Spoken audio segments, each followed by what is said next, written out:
Let's also hear it out from MK Surana, CMD at HPCL. The inventory gains in this quarter had been 916 crores. Sir, how much have the profits improved because of this?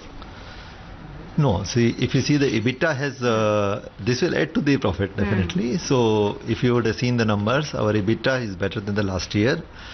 As far as the PBT is concerned, that is also better than the last year. Our PAT is slightly marginally lower because of the higher taxation rate. So our profit this year is 6,029 crore versus 6,327 crore last year. Sir, how have been the core GRM for you this time around? 657. Yeah. Okay. Sir, how has been the core GRM this time around, and are they in line with the Asian GRMs? Yeah, if you would have seen that the Singapore GRMs had been the lower side.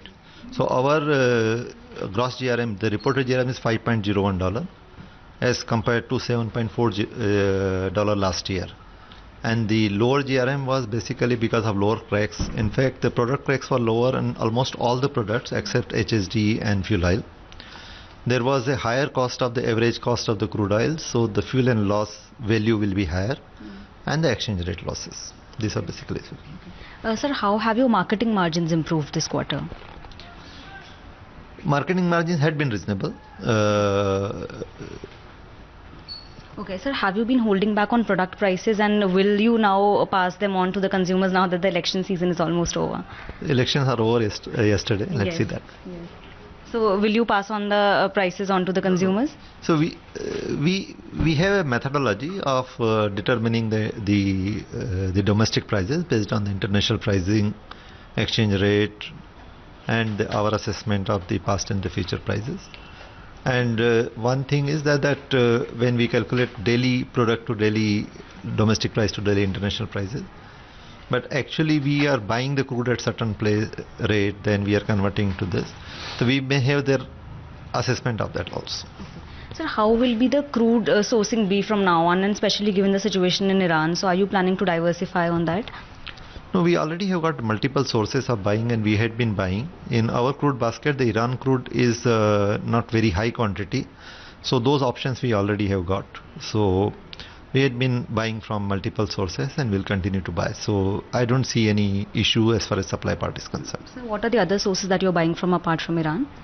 We had been buying from Iraq, we had been buying from Saudi Arabia, we had been buying from ADNOC. We had taken some of the US cargoes as well. So we had been buying. In fact, HPCL has tried number of, we get MH crude also. We have also taken Malaysian crude, we have also taken Russian crude, we also take African crudes. So there are multiple grades. Basically the low sulfur crude comes from African countries, and the high sulfur crude comes from the Middle East countries. Okay. So even though we know that the crude prices are really volatile, and in the recent past we have seen that there is no logic to them as well, but still I would like to ask you, what is your outlook for the next quarter? So the answer you have given, yes, crude prices are volatile, and right now we are slightly in an territory where we cannot predict it very well. So there are some issues on the supply side regarding the US-China, regarding the demand side as far as the US-China trade war is concerned. And on the supply side, you have got the Venezuela issue, then some tension in the Middle East countries, the OPEC crude cuts, and some issues on the Libya.